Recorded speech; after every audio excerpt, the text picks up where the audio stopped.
Okay. Wow. Welcome back to our show. And tonight we have the evening of gists on the Balanced Me show. And tonight we're talking about something very, very interesting. We're talking about sex. And before we came live, I was sharing some things with Wumi. Secret, I'll keep it secret to myself. It's between me and her. A lot of us don't really know so much about this topic. We think we know, but by the time we get an expert to really open our eyes to see those things we don't know, we now be like, okay, really? I need to know more. And that's why we have Wumi Eson in the house this day. Thank you so much, Wumi, for creating Thank time. you. I've been chasing you since last year. Thank God. Eventually, I was able to Thank you get so much. Thank you Thank for you. having me. Thank Thank you you. so much. Before we started, you told me how your day went. There's so many things you've had to do today, and I'll say we don't take your being here this evening for granted. We are indeed very, very grateful. And I'll just go straight to it. Ebon, please introduce our amazing guests this evening. Please introduce her. Thank you, Ebon.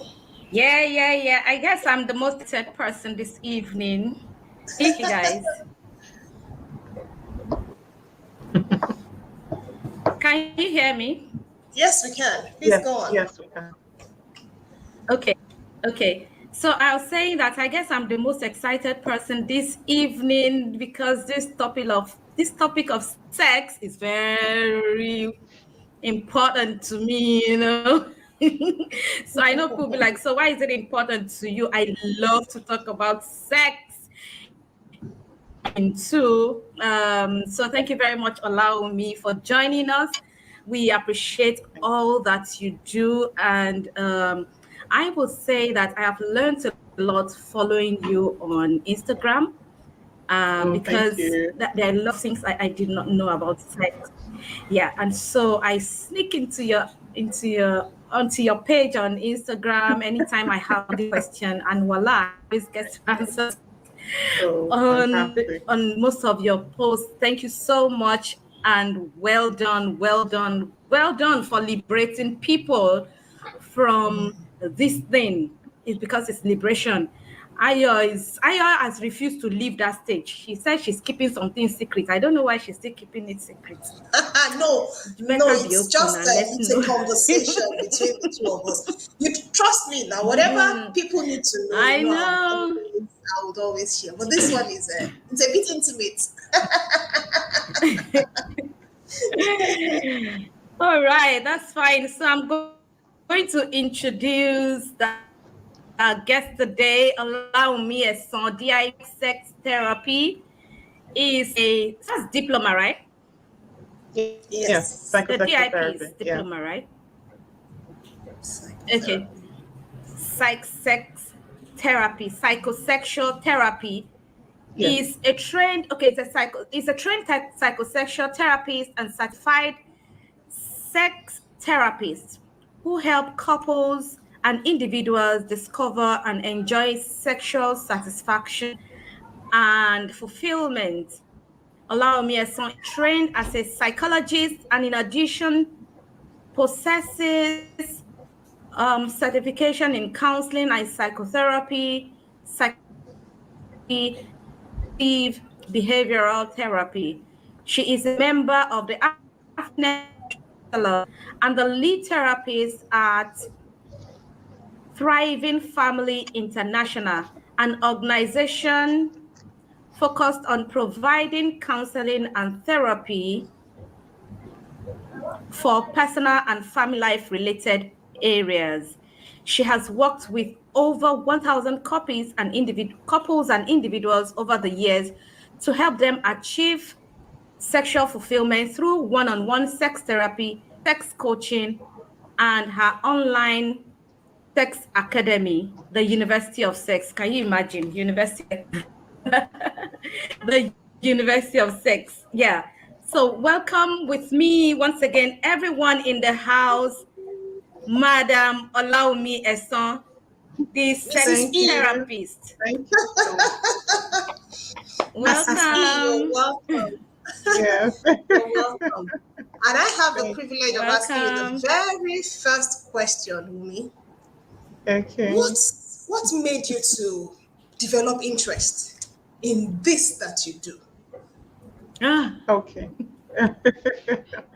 I mean, I've always been interested in sex from as young as possible. I've been interested in the science behind it, not just pleasure and all of that. But at the beginning, I was very interested in the science behind sex and all of that.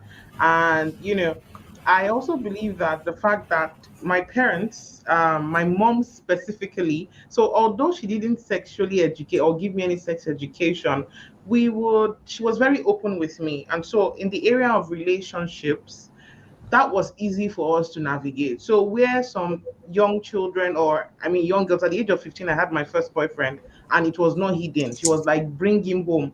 I don't want kona, let us see him. So where other younger people would have been hiding and doing all sorts, it was very open. And I think the comfort with which she navigated that kind of tricky aspect of life basically also gave me comfort with difficult situations and difficult issues. So sex was, I mean, it was just natural. It was just easy. It was just good. So I never ever what's it called, imbibed those wrong messages around sex. When people say, oh, sex is bad, I just rejected those messages because I wanted to know for myself. Do you understand? I wanted to learn and educate myself. So I basically sex educated myself. However, my mom, her relationship with me gave me that freedom to be able to navigate difficult topics like this. And I mean, going forward into this, at a point I thought I was going to be sex educating the African child. I feel like I will still do it at some point. Yeah.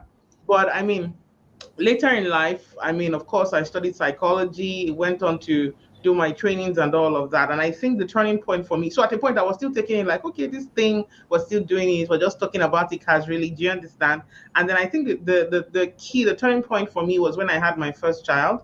And she was a very big baby, and she was 5.2 kg. So that's big. And I had her vaginally. Yeah, so they didn't know she was that big, so they had to bring her out with forceps and all of that. And then after I had that baby, I had a very serious episiotomy that didn't heal and all of that. But I mean, the point was, I kept asking people, what do you do with your vagina after you've birthed this kind of big child? Do you understand? Does your vagina ever go back? I kept asking. I wanted answers. And people were so uncomfortable with the fact I was talking about my vagina. It was so uncomfortable for them. So they would say, no, don't talk about it. No, just leave it. Don't worry, you'll be fine. But nobody was really addressing the issues for me. And I think for me, that was a turning point where I said, you know what, this thing that I've been playing with, so to speak, or doing informally, so to speak, I think people really, really need it, and people need it professionally. And basically, that's how it started. And around that point, I was talking to God about, what direction do you want this thing to go? And at about that time, he said, okay, you know what, I want you to focus in this direction. And I mean, the rest is history today. Of course, if God calls you and says, this is what I want you to do, it doesn't mean you say you rest on your oars and say, oh, God called me. So definitely, I had to then get properly trained, properly certified. Even though I already had a background in psychology and all of that, I had to get properly trained, properly certified. And even to date, we are constantly, I'm undergoing professional development to be able to work with clients better, and I mean, help people better. That's my Wow. story. Thank you so much, Wumi. That's quite insightful, and the fact that you emphasized the need for development, personal development, and also professional development Yeah, to get better absolutely. at what you do. Yes, you knew a few things, but you knew to be able to really work with people, you need to know more, and Yeah, you keep knowing more. It's the day we die that we stop learning. If we stop learning, we should exactly. just say, you know what, I'm ready to live here, and just carry our bag and just go. Yeah, thank you so much, Rumi, for giving us, a sneak peek into your life. Ebon, do Yeah. you have a question for Rumi? Well, so it's not a question. Maybe it's a question. Maybe a question will come out of it. Allow me the fact that people don't talk about it, and your mother introduced you to it, as in your mother allowed you the freedom to talk about anything. I think it's a major thing everyone that's watching this should pay attention to. There are a lot of things we see as sacred and we don't talk about. And you mentioned your mother allowed you to talk about things. I'm sure some people will cringe to be like, what? I can't allow my child to talk about what? Why? In fact, some children are running away from their parents. And I'm just saying this to say that this is why they are keeping it secret from you. When you allow your children, they are open, they are free, because it's something you keep secret. And your child comes to talk about it freely with you, that child will not be secretive. And so I hope we can learn from this and don't see it as sacred. It is God that created the thing. And to also say that you ask God, you are talking to God about sex. That's also strange. The holy of the holies, you're talking to him and you're saying he called you. Guys, I just want you to know that there's not God created it. God put the chemistry in us, and that is why we should be free with that topic. Please. So I think I will now go to my question to say that a lot of church girls like us are having issues with this thing called sex. I have lost count of the number of people that are having issues with their sex, with their sexual relationship with their spouse, and the home is at the verge of breaking. Yeah, so I have a client presently that they have been married for 17 years, 15, 16, 17 years thereabout. This guy is from a church, a particular denomination. And so, of course, the two of them got married as virgin. But you see, this girl has not loosened up even after this number of years. And this guy is a very active. He told me, he said, Madam C, sex is my thing. Why did I get married? But I've been excusing her for years. I think I want to opt out. Wow. You know, the man has gotten, we started this conversation last year. And, we've been taking her through. At some point, I was going to call you because I felt this lady needs to talk to a therapist, or the two of them, maybe it's painful, maybe she's not enjoying it, and that the two of them should speak with you. But the lady will not allow. And this has been on since October last year. And just 2 weeks ago, the guy just called me to say that, see, I am tired because he has started masturbating, and he said he's not happy about it. He's spiritual, and he does not want to go outside his home. He doesn't want to cheat on his wife. But for him to have gotten to that point, I want you to address it. I want you to talk about this thing, peradventure, any of those church people, church girls. We have opportunity to watch this video, or we might have some of them here. I just want you to talk about that. This thing is given to us by God, right? Yeah, thank you. Absolutely. Thank you. Thank you. And I mean, what you said is the reality of a lot of people. And it's real. A lot of people are living with this and living like this.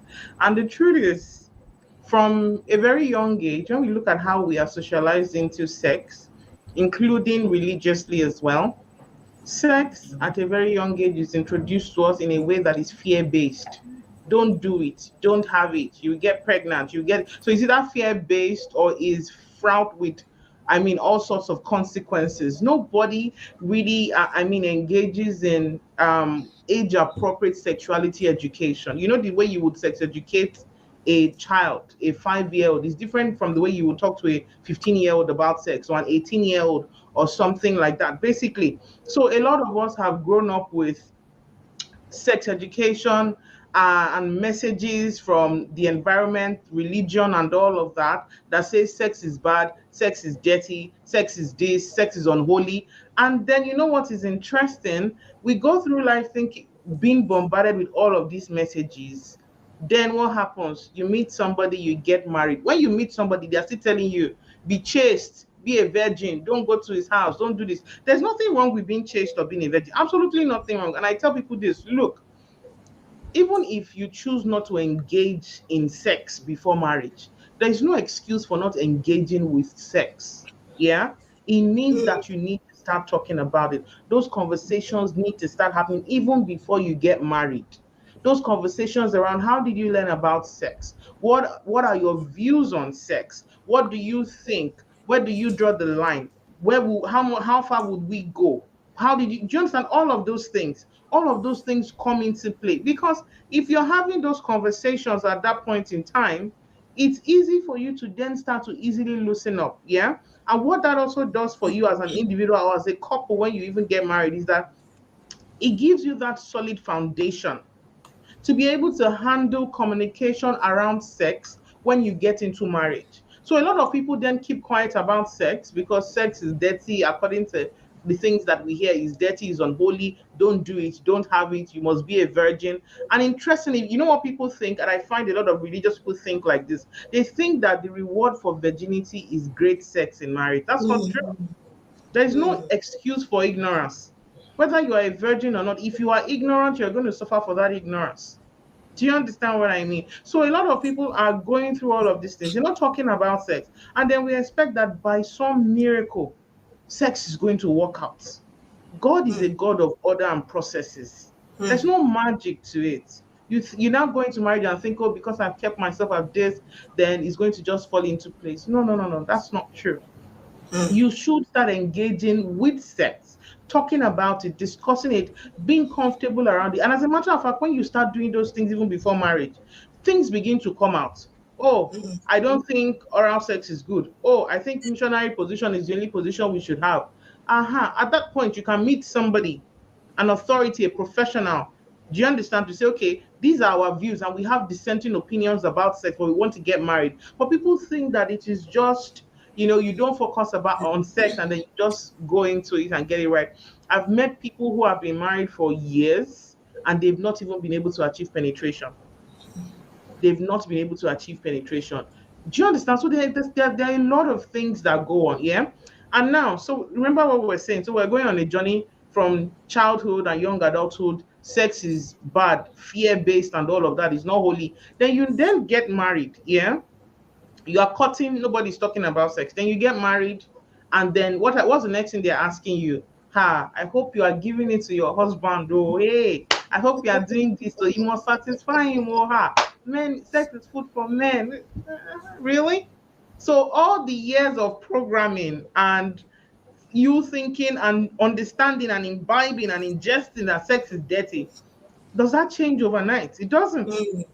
If you've been thinking that for years, you will still be thinking that in the marriage. Do you understand? So there's a period of transition. First of all, yes, I mean, now that we know better, we are doing better with our children. But I mean, even people who have grown up like that with wrong messages, there is still a place of being transformed by the renewing of your mind. The Bible is very practical. Even if you're a religious person, there is a place of being transformed by the renewing of your mind. You have to come to the table. Everybody has to put their cards on the table and say, this is what we know about sex. Are we right? Are we wrong? Do we need to get a professional to come and help us, to come and guide us or something? Do you understand? And so for someone like your friend who has been, I mean, sorry, your client who has been there for like 17 years, whether we like it or not, we need to know what's going on with her. Whether it's a mindset thing, maybe it's about the experience she's had. So there's so many things that could be responsible for that. But the truth is that for a lot of people who have grown in the faith and have grown hearing the erroneous messages that sex is bad, sex is dirty, and all of that, the truth is that it is not. For instance, please, even as a woman, I say it is only in a woman's body that there's an organ created solely for the purpose of pleasure, the clitoris. Did God make a mistake when He created that clitoris? And then you now tell me that, oh, you're a woman, sex is for your man, blah, blah, blah. You, as a woman, that God said, my daughter, I like you very much. I'm going to give you a clitoris so that you just be happy and enjoying pleasure. And then you now say, no, God, I don't want to. Then you're now saying sex is for the man. I mean, a lot of these mentalities, these thinkings and beliefs and attitudes towards sex are very problematic, and people need to realize that they have to start doing the work. We don't know everything. And there are people who are equipped or trained in this field to be able to guide you. Please, the best you can do for yourself at any point in time in your life is to open up to counsel or to open up to help. Don't hide. Look, there's no shame. Nobody came down from heaven having a sex manual. There's no shame. There's no shame. This thing was created for your pleasure. And if you're not getting pleasure from it, please seek the help that you need and don't be ashamed of it. Wow. Thank you so much, Wumi. You've said it, we shouldn't be ashamed. It's something that is for us to enjoy, to enjoy. There's a very long question here from Okay. someone. It's long, so I would want you to just Okay. to just go along with me. All right, If I'm that's fine. able to put it in the comments, I think I'll do that. So I'll try and I'll read, then I'll put it in the comments so that if you need to go back to it, you can do so. It says, how does one handle a situation whereby one's husband rarely makes the first move for sex? I got tired of always being the one to make the move because I want to be desired too as a woman. No matter how I present myself, he hardly notices except when I pull him. Imagine hugging your man and he folds his hands. This got so annoying, I stopped. The last time he touched me was the last I pulled him to myself, March 2020. This hurts and makes me feel less of a woman. I've forgotten how sex feels like. How do I overcome this? I have tried all known seductive ways, but none works. He is a pastor. I reported him to a fellow pastor who is a female and close to him. She talked to him in my presence. It yielded no fruit. In fact, each time the female pastor asks now, I simply tell her all is well. This, my husband, is a marriage counselor, and he tells newlyweds to always be intimate. Imagine, at some point, I asked him if there was anything I did wrong or he heard, and he said no. He simply just didn't understand my force. In fairness to him, if I pull him to myself, he never says no. But I long to be desired as a woman too. I'm hurting. What should I do? Hmm. Okay. All right. So there's a lot there, but I just want to clarify something. She said if she initiates, he never says no. Yes, if she initiates, he never says no. Okay, okay, okay. All right. So I mean, honestly, there are so many things, and right off the bat, I would recommend that she see somebody, please, even if it's on her own. Yeah, because she Yeah. has more details to put out there to say, so she can shed more light on the situation to say what exactly is going on, the history, and was it different at any point in time? Did it change? So that the dynamics are different. If at some point he was the one initiating, do you understand? And then at some point things change. The dynamics is different from someone who right from the beginning it has always been like that. Yeah. So honestly, the more details on what the problem is would then point us toward what the solution could be. But can I also say this? I mean, for some people, it could be the mindset. But where I feel like there is a ray of hope is when she said if she initiates it, he will not turn it down. Yeah. Now let us turn this back. Yeah. And if you would I mean, you guys work with a lot of people as well, and if you would testify to this, you would know that if we reverse it, a lot of men complain about this with their women, right? Absolutely. Yeah, so she doesn't want, is either she doesn't even want it at all, or she only waits for him to initiate. Hmm. Yeah. So this is common. A lot of people just don't know that it is also very common with men. And so the first thing I want to tell this lady is, look, this thing you are facing is entirely common. I like to say it's one of the best kept secrets when it comes to sex, that Hmm. men have a, I mean, could have a lower libido in relation to their wives or to their women. I feel like I like to say it's one of the best kept secrets, but it happens. It is very, very common, more common than you think. But like I said, the ray of hope is that he accepts, or he gives in. I mean, he never says no when she initiates. Now, there's what we call when we talk about the libido, yeah, we think the libido can be either high or low, yeah, but there's what we call spontaneous libido and then responsive. Now, the spontaneous person is somebody who would spontaneously desire sex. Do you understand? And that's what we think that sex should look like. Oh, you should just think of sex, yeah, and then you want it, and then you go for it. We think that that is what sex should look like, but the truth is that aside a libido being spontaneous, you can have someone with a responsive libido. Now, what's the difference between the spontaneous and responsive? The spontaneous person feels spontaneous desire and then they go for it. Do you understand? But the Hmm. responsive person, more often than not, is waiting for an arousal stimulus to wake up their desire. So it's almost as if their desire is just lying down there sleeping. Then it takes an arousal stimulus for it to wake up. Yeah. And that is when you will hear people say, oh, you don't initiate sex, but when I initiate sex, you have sex and you enjoy it. This is how I like to simplify it. The spontaneous person is the person that wants to go to the party and they know that they will enjoy the party. Yeah. The responsive person is the person that does not feel like going to the party, but if you drag them there, they will enjoy the party. Nothing is wrong with these two people, yeah. The only problem is that a lot of us think that everybody must be spontaneous, or spontaneous is automatically the way sex should look like. People are responsive, and that's absolutely fine. I'm not saying that is entirely what's going on here because I don't have all the details, All the yeah. full But details, when yeah. she says that if she makes a move, he does not say no, it's likely what could be going on. I understand that she wants to feel desired, and that's a much deeper conversation to have. Yeah. But sometimes you will take the positives. Yeah. Sometimes we have to remind ourselves about the positives. There are things that can be done. Like she can actually seek professional help, and if the husband is also interested, they can sit together and then we know what exactly is going on with them. But the good part is he doesn't turn it down. There are people that you even initiate, they don't initiate. When you initiate, they will even say no, they will turn you down. Do you understand? But in this place, there is a ray of there's light at the end of the tunnel. There's a ray of hope. Do you understand that when she wants it, she can go for it and she can get it? Yeah, it's not the most ideal of situations when we talk about how we want sex should be, actually what society has programmed us to think about what male sexuality should look like. So you think, oh, I should be able to walk past my man naked, he will just grab me, that kind of thing. It should be turned on by me. And it happens, but it's not every man that is like that. Not every man is spontaneous. Some men are responsive. And do you know the interesting thing? Because people don't really understand these spontaneous and responsive libidos, men who are this way, who are responsive, trust me, that man has been hearing from his wife over and over and over again that you don't initiate.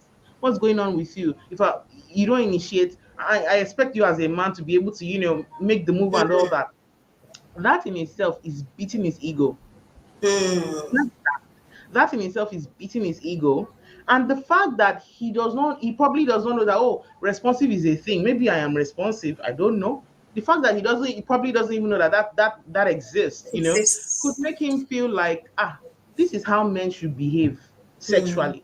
If I'm not behaving like that, that means something must be wrong with me. Do you understand? So if he feels that something might be wrong with him, and then you are constantly hearing you never initiate, your ego is further taking a beating. Do you understand? And what happens when men feel like that? Mostly men, women are even better because women can reach out and say, oh, I want to see somebody, I want to talk to my friend, I want to talk to my sister, I want to talk to somebody, or easily seek professional help. Do you understand? But when it comes to sex and men, they would rather retreat into their shell. And the more you say it, the more you harp on it, the more they want to do as if it's not happening. So what I'm saying is, if in actual fact this man is responsive or has a responsive libido, there's nothing wrong with him. You just need to figure out the arousal stimulus that gets him excited. He also needs to be sensitized to know that nothing is wrong with you. As a man, you are fine. You may not be spontaneous, you may be responsive, and that's perfectly normal. People just don't really know about it. Now that I know that I'm responsive, so it means he also has to be sensitized. Now that I know that I may be responsive, if he is responsive, now that I know that I may be responsive, what are the things that can arouse me? How can I jumpstart my arousal? Do you understand? So that I'm the one making the move myself. Yeah.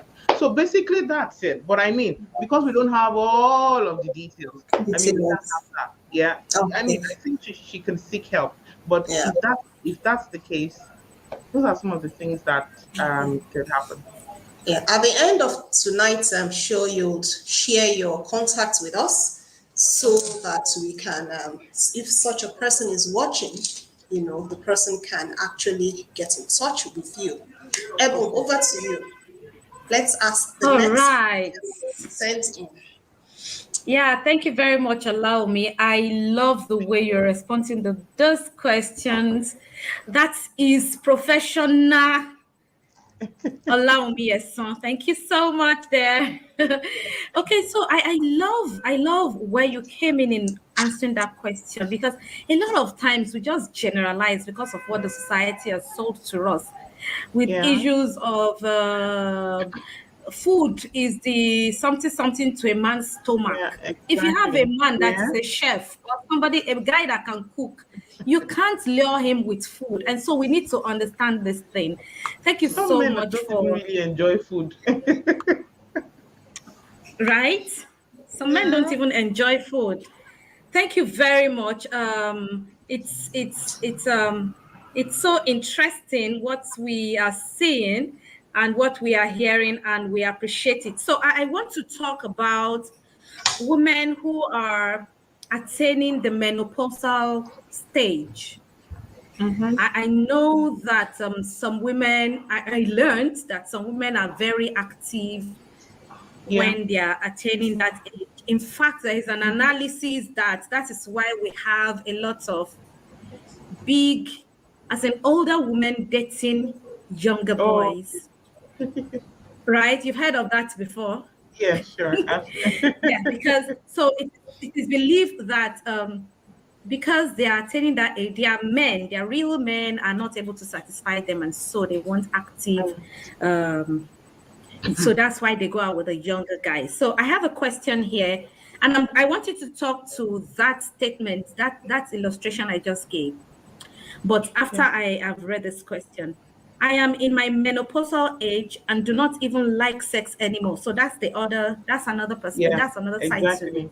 I was gonna say it could go Something either I way. use, yeah, something I used to enjoy a lot in my early years of marriage. My husband is complaining and I feel for him. What do I do to come back to those days that I used to satisfy him? So allow me, when you're responding to this question, I want you to also respond to the other side of it that says that the woman is active and so just go after younger boys. What can the man do? Now this is a female. What can the woman do? Thank you. Okay. Okay. All right. Great. So, just before you said shared the other the question, I was going to say that it could go either way. Some women are very active prior, and then after it just goes woof. And then some women, I mean, it just goes off the charts, and then they are just like walking bundles of hormones and honeyness all over the place. Now, so I would say this. Yes. So, like I said, it could go like I said, it could go either way, basically. And here's what I would say for women who are now like, I mean, they want more sex and all of that. It's fantastic. It's great. And when it comes to menopause, your hormones play a huge role at that point. Yeah. So it's either you are having like an increase in testosterone levels or you are having a decrease in estrogen levels. Do you understand? So women who would experience a decrease in estrogen or testosterone levels, what does that mean? It means that one, if you have a decrease in estrogen levels, it means that one, you will not be lubricating properly. And if you're Mm. not lubricating properly, what does that mean? You are likely to feel pain during sex. Yeah, and if your testosterone levels are down, decline in sexual desire is likely to happen. So guess what? Your hormones are playing havoc with you. First of all, decline, and then to now further worsen that decline, you probably are not lubricating very well, and then you are feeling pain during sex. Then what are you looking for now? Because in the first place you're not really interested, and in second place then it's not pleasurable. Yeah, so in that case, what can we do? First of all, we want to even address the experience itself before we even address the decline in sexual desire. If we address the experience, so if you're losing, if you're not lubricating properly and then you start to feel pain during sex, it means that your decline would even decline further if there's anything like that. Do you understand? So if we can address the experience of making the experience more pleasurable for you, it can help in terms of, helping your sexual desire. Do you understand? So, using the experience to increase motivation for sex, changing the experience from a negative to positive to increase motivation for sex, or at least to want to have sex. Do you understand? So, lubricants are there. And because menopause, of course, is a physiological phenomenon, I would say, you know what, see your doctor. If there's anything they can do in terms of maybe pills that can help you lubricate properly, please do that. That is, when it comes to this, we are in the psycho aspect of it, not the physio aspect of it, but we understand that there's the physio aspect of it that, contributes to all of these things. So it's good to see your doctor, know what's going on, see how they can help you. Some people have what's it called, creams, ointments, patches, and what have you, that can help in terms of, bringing those hormones to optimal levels again. But in terms of the experience, if we can enhance that experience and make it better, it will definitely increase, at least improve the desire for sex. Do you understand? So if your testosterone levels are low, your physiologist, your doctor would be able to, your doctor would be able to address that for you. Do you understand?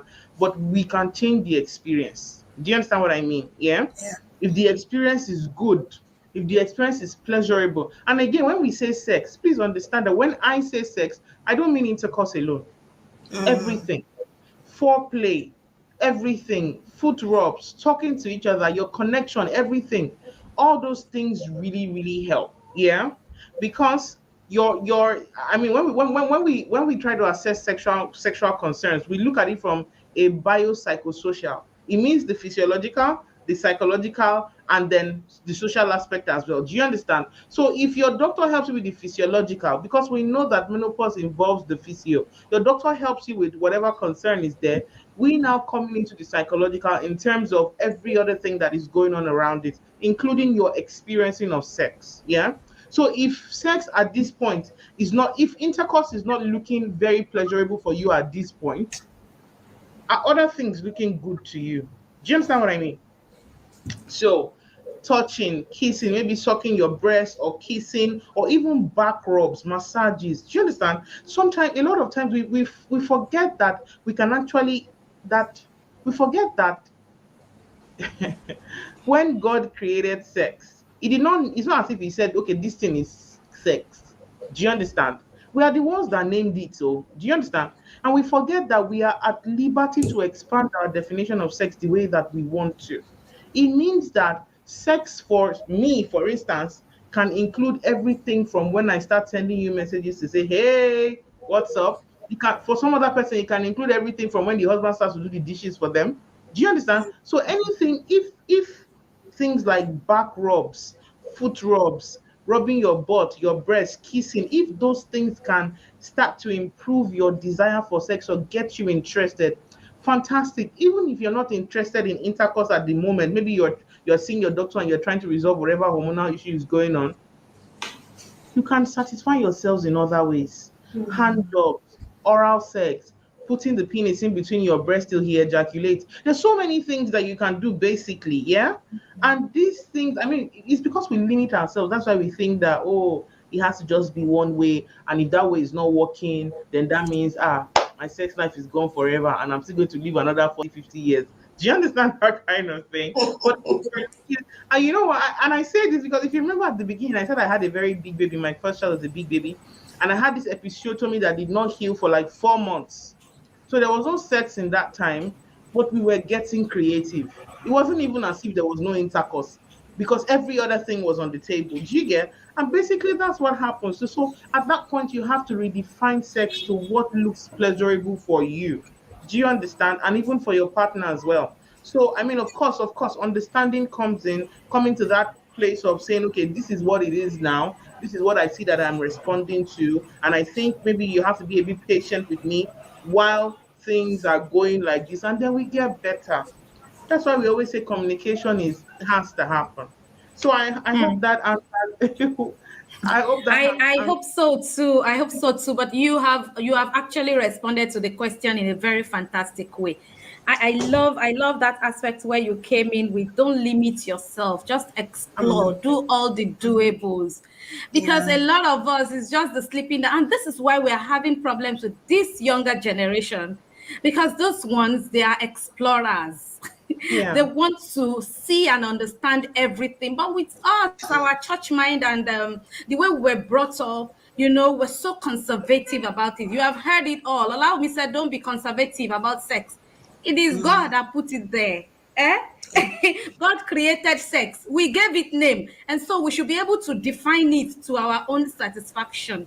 Right? Yeah. Thank you so much. Allow me. You're doing so much. And somebody is saying, there's a question in the chat box that says, what's the speaker's personal sex experience with our hobby? Was it perfect all along?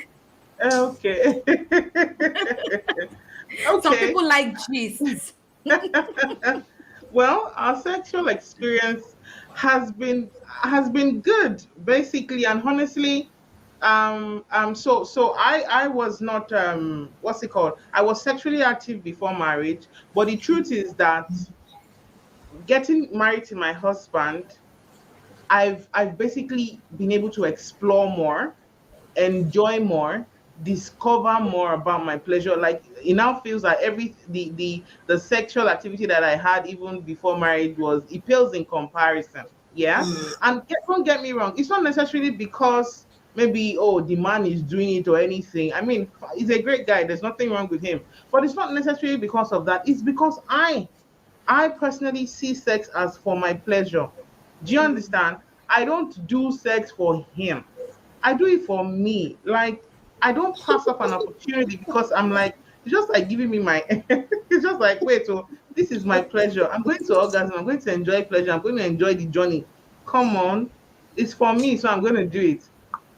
So even when so even when it's not, even when he's maybe busy or anything, I'm the kind of person where my husband is busy, he's working and all of that, and he works from home, so he's in the home office, and then I just crawl under the table and I say, oh, I want to show you something. I go under the table and I start opening his zip. You're not again. Because honestly, and interestingly, I don't do that for him. It makes me happy, honestly. It makes me happy, and I just love to do it. It's for my pleasure, and I take it anytime. Basically, I'm just like, yes, more, more, more, more. So yeah, Okay. I, The I person that can I has can asked only imagine. I can only has heard. imagine how you are. Allow me. The person that asked this question has heard. yeah, and that's why I had to make the distinction to let you know that it's not simply That's about him. It is me. it's That's about my you. attitude to sex. I'm like a champion of it. I'm gung ho for it, and so I go for it. I basically just go for it. Like I go Yeah. for it. So You that you have a university for it. Allow me. Oh, I we have want taught me to all say at this manner of point. things. Sorry? Yeah, I just want to say at this point. I want to say at this point that so basically you're saying that sex is what is something we need to be intentional about. absolutely. Can I just say one more thing? Because I want people to Yeah, understand please. something. Yeah. And I don't really come out and say this every time because not because I'm ashamed or anything or because I'm traumatized or anything, but because I mean I just feel like it happened. It happened. At a point in my life, I was raped when robbers came to our house. 5 of them, and that was the first time I was ever, I was a virgin at the time. Do you understand? So about 5 of them, I was gang raped and all of that. Do you understand? So hearing that and then seeing this person in front of you is different. It's worlds apart. Worlds apart. Do you understand? But here's what I knew. Because I was telling you that I've never believed those wrong messages about sex. But here's what I knew, and here's what I feel like people need to own their sexuality and define sex for themselves and sex educate themselves. Here's what I knew.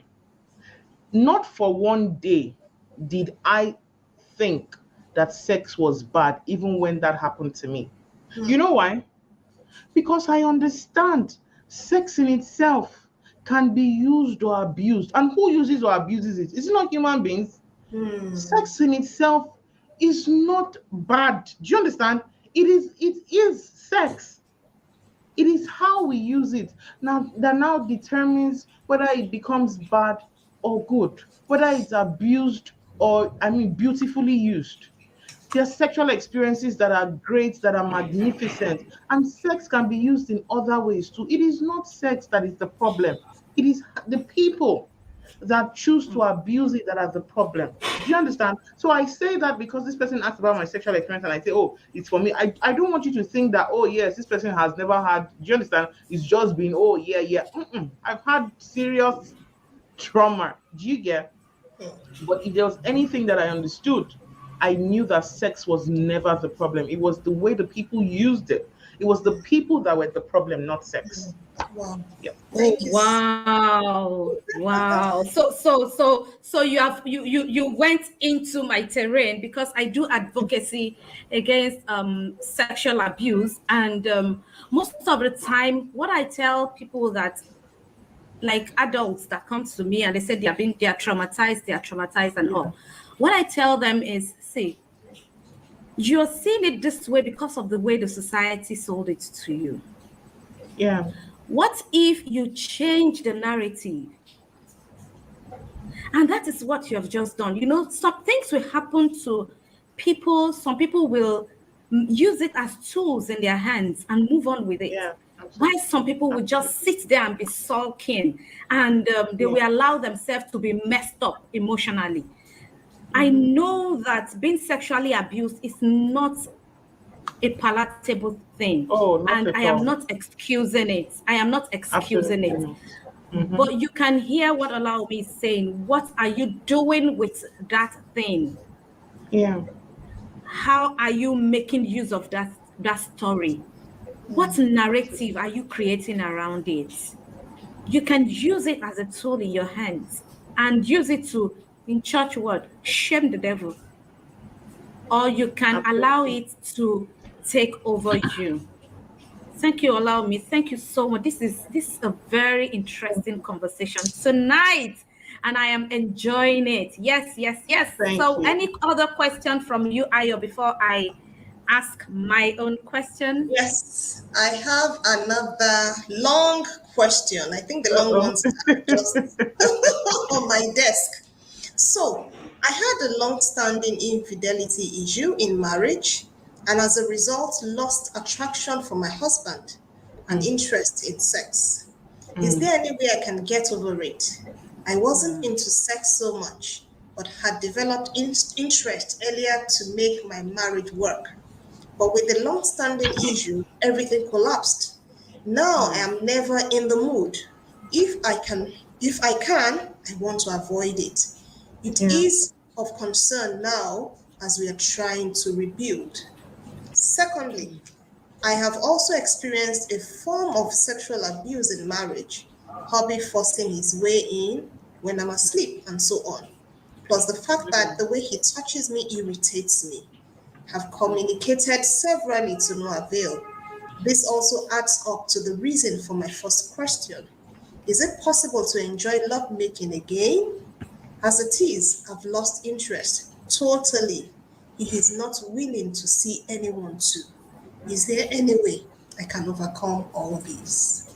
Mm, Okay. Can sexual intimacy be rebuilt after that kind of breach Infidelity. of trust? It can. It takes a lot of work, but it can. However, what I'm hearing is you have a husband that is also not willing to see somebody. Yeah. So he has broken your trust, but he's not willing to see somebody to repair the part of your relationship that he has broken. That in itself could cause resentment on its own. Yeah. And honestly, there's some situations that there's no long and short of it. Yeah, there's no short answer. There's no shortcut to it, basically. I honestly, I if you're rebuilding back, I think you need to see a professional. That's what I would say, because there's so many aspects of it to be addressed. Trust issues. There's the abuse. I mean, then the infidelity itself, the trust that has been broken. I mean, then not to even talk about what has happened out there sexually. Do you understand? Not even to talk about STDs, all of those kind of things that could be happening. Just that I'm trying to say. And I know that some people will say, oh, if she doesn't give in, the man will still continue cheating. Mm-mm. When you got married, both of you took vows to yourselves. It is not one person's role to put all the glue back together. He has a role to play. And the fact that he's not willing to see somebody, I mean, for me, I feel like that in itself, someone who wants to rebuild the relationship, especially someone who has erred, should be the one saying, look, I'm sorry, what can we do? I'm willing and ready to see anybody. But he's saying, I mean, you saying that your husband says he's not ready to see anybody. I don't know if it's, I don't know because I'm not in your marriage, but my thing, I think what I'm thinking to myself off the top of my head, is he truly contrite? Is he truly contrite? And then there's the part about you sexual abuse again, and then you say that his touch irritates you. All of these things, I mean, you need to see a therapist to unpack all of these issues one at a time. If your husband is not willing at this point, you start to see somebody yourself for now. And hopefully he will come on board. But at least you start to see somebody yourself. But there's no shortcuts to this. There's no magic wand that we're going to wave that is just going to, make you forget, or I mean, just forget the problems that have happened when your partner is not even willing to put in the effort that is required. I mean, I think you should see somebody. I think you should see a professional, even if it's on your own to start with. Yeah. Yeah. I absolutely agree with you because there's a lot of undercurrent here that won't, you Yeah. can't just say, oh, this is what to do or this is not what to do. Yeah. So it's Yeah. always important that a professional is seen. He or she Mhm. can unravel whatever is going on. Exactly. And thank God we have you in the house. So, like I said at the end of of the show, you would let us have your contact so that people can reach out to you and have their sex challenges, worked. Ebu, I know you have one very hot question there. Please help us out. The last Yes. one. Two questions. Two Yeah. questions. I know we're going to shoot our time today. Two questions actually. So the first one is for somebody like a woman who had stayed celibate for a number of years, maybe as a result of divorce or maybe husband loss or something, and so she had stayed celibate for a long time, and Yeah. she wants to go into having sexual activity again. Yeah. What happens? Is it going to be painful? Is it going to be, because I know someone who said it can be scary. Yeah. I know someone who said when she did after 4 years that in fact she was asking herself if she just broke her clitoris, and she was asking questions. I said, me, I don't know. So there's so much of so you say stay celibate for years. Does it mean that you go, but is it, what happens? I think she said she saw blood. Okay. I think she said she saw blood or something. Okay. Mm. I don't now know the quantity, but she said she's Okay. It's fun. You see, I say I love to talk about sex. I like it. Okay. I was even laughing because you said you don't know the quantity.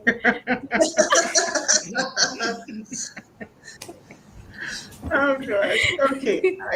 I get it. So depending on how much time has passed, sex can be, I mean, it can feel new. Yeah. And this is this is how I see it. So time has passed, you're about to like venture into sex again. Yay! I'm excited for you because it's like a blank slate. It's fresh. Mm. If you've made mistakes with sex in the past, you this is like your do-over. Do you understand? You can do it right this time. And one of the things I like to advocate is rediscovery. Remember what we said about I said earlier about redefining sex for what that can mean to you. This is your time to rediscover yourself. If whether you're someone who wants to explore your body on your own, or you're someone who wants to explore your body with a new partner, this is your time of rediscovery. This is your time to lay down the law and say, you know what, this is how I want it to be. Do you understand? It's your time to say to your new person, look, I want to explore, even before you get into sex and all of that, you start to talk about it again. Remember what we said about when you are cutting and all of that? Yeah. Start to talk about it and let the person understand that, look, I'm not, if we're going into this, I'm not looking for a fast quickie or anything. It's been a while. My body would need to reacquaint itself with sex. Yeah. So I don't want to jump to intercourse. I want to take my time.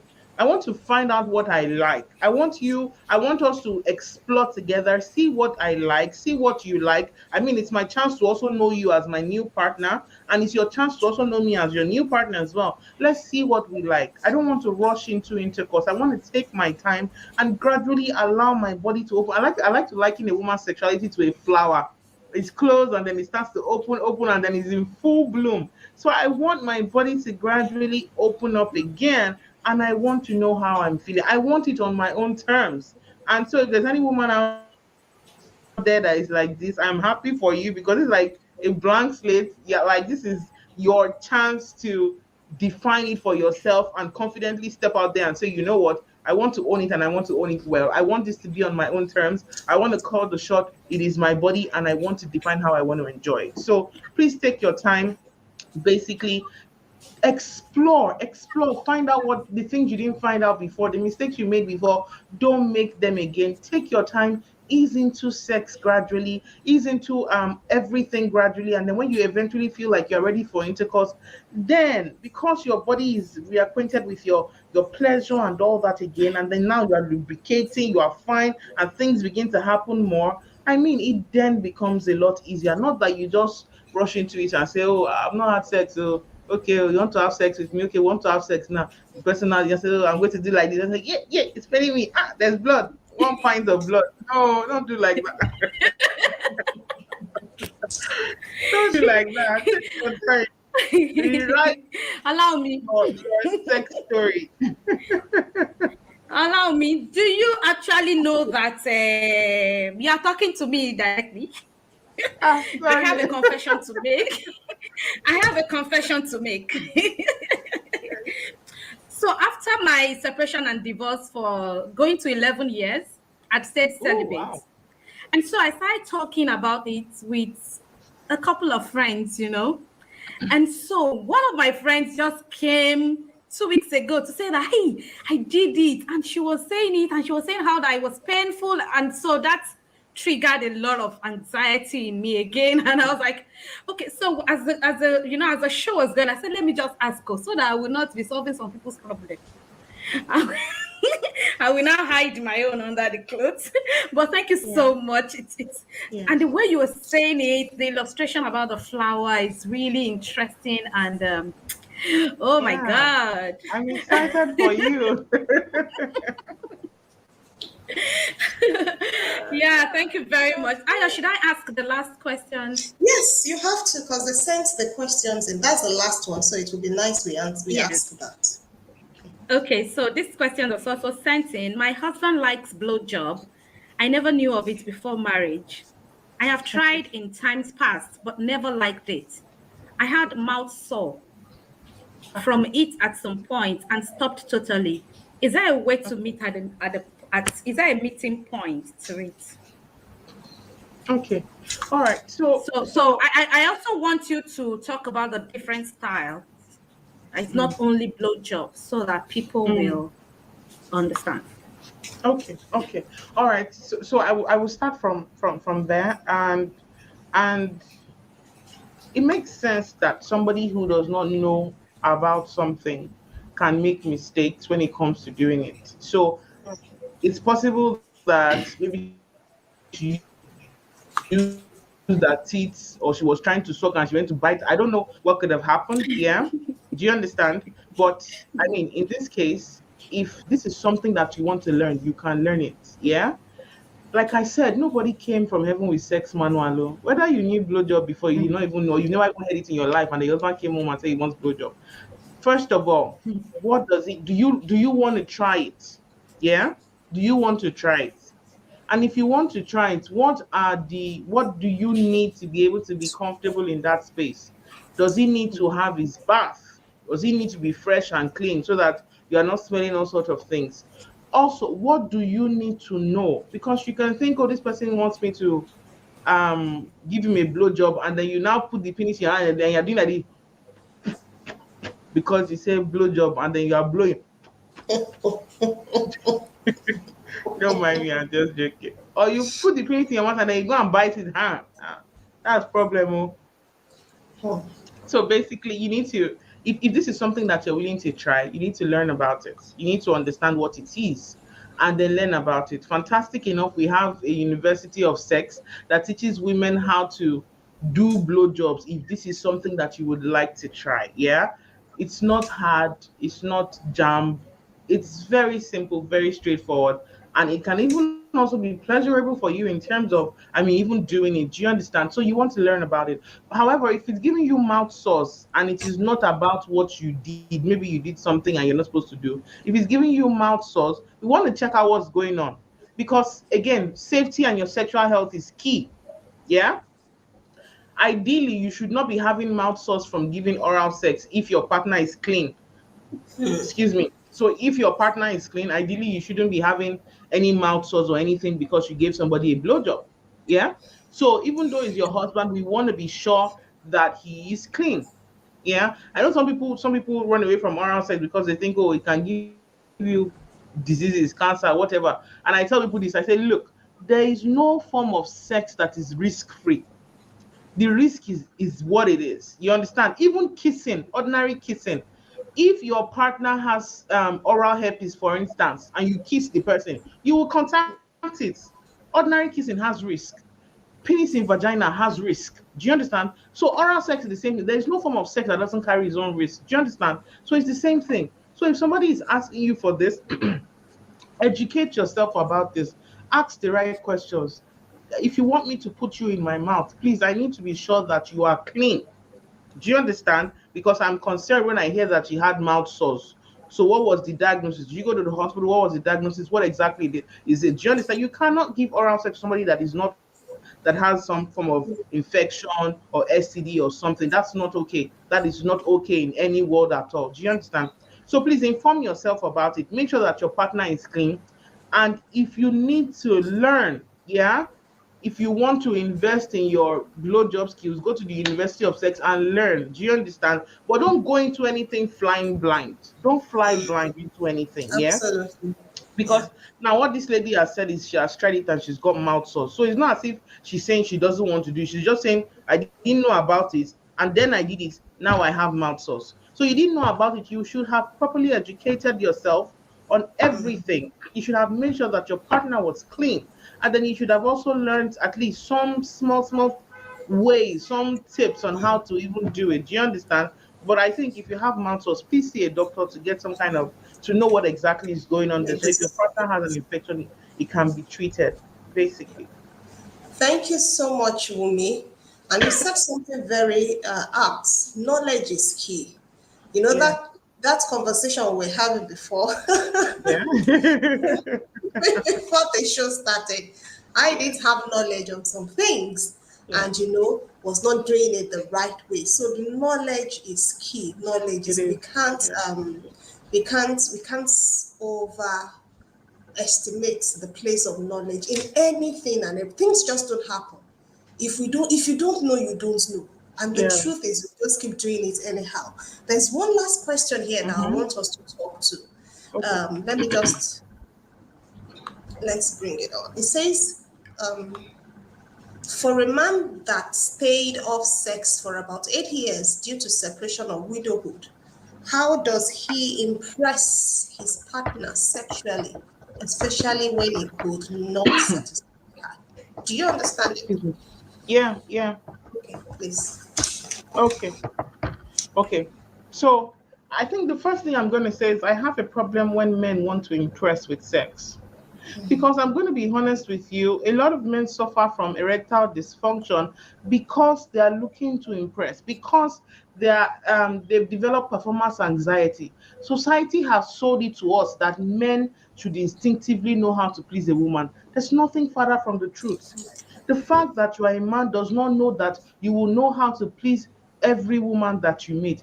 Just us three of us here right now. If I ask you your erogenous zones, it's likely to differ from my own. Even if we have the same erogenous zones, maybe the way I like to be stimulated is different from the way you like to be stimulated, it's different from the way Evan likes to be stimulated in the same spot. Do you understand? So please, the first thing I want to say is please do not put pressure on yourself to perform or impress. This thing that we are this sexual I don't even like when people say performance, because it's not a test. It's about your comfort and your pleasure. So you looking to impress somebody, it is just the restrictions of society and the mindset and messages that society has passed to us that a man should be able to impress. What is wrong with a man meeting a woman and saying, I want to learn about your body, tell me what you know, and if you don't know, can we explore together? Honestly, in my own understanding and my experience, I feel like those are the best lovers. Men that put their ego aside and they say, I want to learn.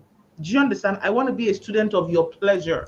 Do you understand? And if you don't know how to teach me or what to teach me, can we explore and learn together?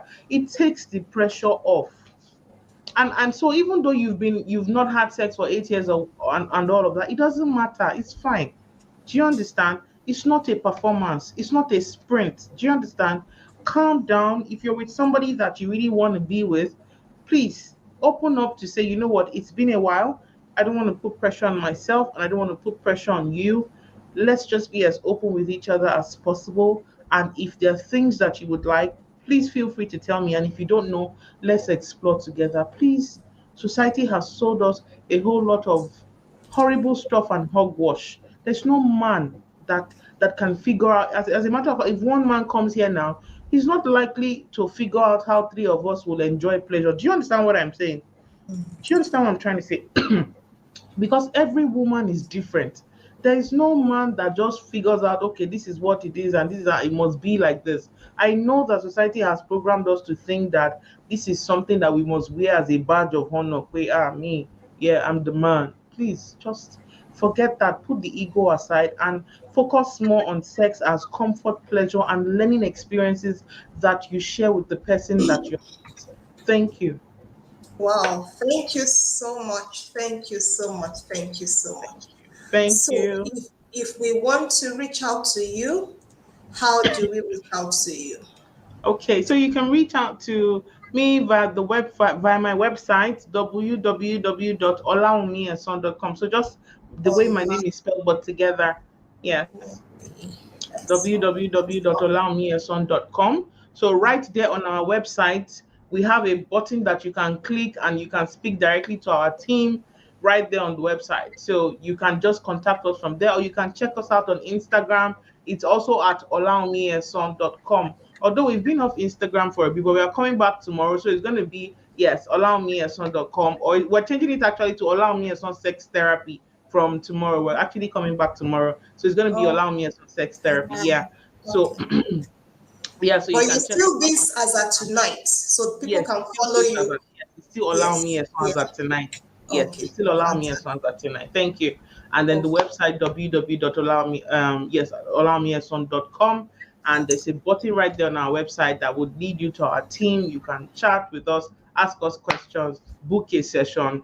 I mean, get a course from the University of Sex. And we do adult toys too. We're not shy. We do adult toys too. So, so yes, basically that's how you can reach us. I Thank you think so much. I've visited you once or twice. Allow me, Store. allow me. I did not Yeah. talk about this sex toys. We didn't talk about sex toys.